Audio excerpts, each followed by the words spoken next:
வாங்க சப்பாத்தி எப்படி ரவுண்ட் ஷேப்ல திரட்டலான்றத இந்த வீடியோவில் பார்க்கலாம். ரொம்ப ஈஸியான டிப்ஸுங்க. நீங்கள் சப்பாத்தி பிசைஞ்சு வச்சிருக்க மாவு ரொம்ப லூஸாவோ ரொம்ப டைட்டாவோ இருக்க வேணாம். இந்த பதத்தில் இருந்தால் போதுங்க. சாஃப்டாக நல்லா உருட்டிக்கோங்க. உருட்டிட்ட பிறகு கொஞ்சமாக மாவு தொட்டுக்கோங்க. அதிக மாவு தொடாதீங்க. இப்போ என்னோட ரெண்டு கையும் மட்டும் நல்லா பாருங்க. என்னோட ரெண்டு கையில் ரைட் சைட் மட்டும் தான் நான் ப்ரெஷர் போடுவேன். லெஃப்ட் சைட் நார்மலாக கையை வச்சிருப்பேன். நான் ரைட் சைட் ப்ரெஷர் போட போட ஆட்டோமேட்டிக்காக சப்பாத்தி ரோல் ஆகுறத பாருங்க. ரவுண்ட் ஷேப்பில் கொஞ்சமாக மாவு எடுத்து தடவிக்கோங்க. அதிக மாவு போடாதீங்க. நீங்கள் அதிக மாவு போடும்போது சப்பாத்தியும் நல்லா இருக்காது. அடுத்தது உங்களுக்கு அந்த இடம் ஃபுல்லாக அதிகமாக டஸ்ட் ஆகிடுங்க. நீங்கள் திரும்ப க்ளீன் பண்ணும்போது உங்களுக்கு தான் வேலை அதிகம். பார்த்தீங்களா, நம்ம திரட்ட அந்த சப்பாத்தி ரவுண்ட் ஆகுது. நான் எப்பவுமே சப்பாத்தி திரட்டும் போது நியூஸ் பேப்பர் போட்டு தான் பண்ணுவேன். இப்போ உங்களுக்கு நான் எவ்வளோ மாவு எடுத்திருக்கேன், எவ்வளோ மாவு எனக்கு வேஸ்ட் ஆகுதுன்னு உங்களுக்கு காமிக்கிறதுக்காக தான் நான் நார்மலாகவே போட்டுட்ருக்கேன். பாருங்க, சப்பாத்தி இந்த சைஸில் போட்டால் போதும்.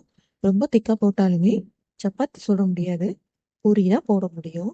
ரொம்ப தின்னா இது பண்ணீங்கன்னா அப்பளம் மாதிரி மொடன்னு இருக்குங்க. ரெண்டுத்துக்கும் மிடலாம் சப்பாத்தி இது பண்ணிக்கலாம். சரிங்க, இதை நான் ஒரு 5 சப்பாத்தி உங்களுக்காக போட்டு காமிக்கிறேன். எனக்கு இந்த 5 சப்பாத்தி போட்டு எடுக்கிறதுக்கு ஒரு 3லிருந்து 4 நிமிஷம் தாங்க ஆச்சு. நீங்களும் ரெகுலராக போட்டு பாருங்க. எடுத்த உடனே வரலன்ட்டு நீங்கள் அதை விட்டுறாதீங்க. ஒரு 2 to 3 டைம்ஸ் ட்ரை பண்ணீங்கன்னா ஆட்டோமேட்டிக்காக உங்களுக்குமே இந்த ரவுண்ட் சப்பாத்தி வருங்க. என்னதான் நம்ம முக்கோணம் ஸ்கொயர் இது ஈஸியாக இருக்குங்க, நான் முக்கோணமே போட்டுடுறேன், ஈஸியாக இருக்குங்க நான் ஸ்கொயரே போட்டுடுறேன் அப்படின்னு போட்டிங்கன்னா உங்களுக்கு டைமும் ரொம்ப எடுக்கும். நீங்கள் கடைசி வரைக்கும் இதே ஷேப்பில் சாப்பிட்ற மாதிரி இருக்கும். ஸோ நீங்கள் ரவுண்ட் ஷேப்லேயே ட்ரை பண்ணுங்கள்.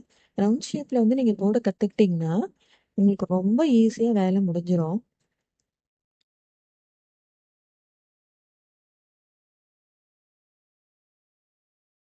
சரிங்க, நீங்கள் ட்ரை பண்ணி பாருங்க. கடைசி வரைக்கும் இந்த வீடியோவை பாருங்க. நான் எவ்வளோ யூஸ் பண்ணியிருக்கேன் மாவை, அடுத்தது நான் எப்படி என் கையை யூஸ் பண்ணுறேன்றத பாருங்க.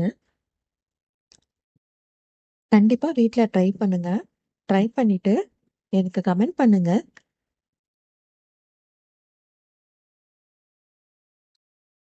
இது மாதிரி வேற எதனா டிப்ஸ் வேணும்னா கண்டிப்பாக கமெண்ட்ல கொடுங்க. நான் அதுக்கு ஒரு வீடியோ போடுறேங்க. தேங்க்யூ.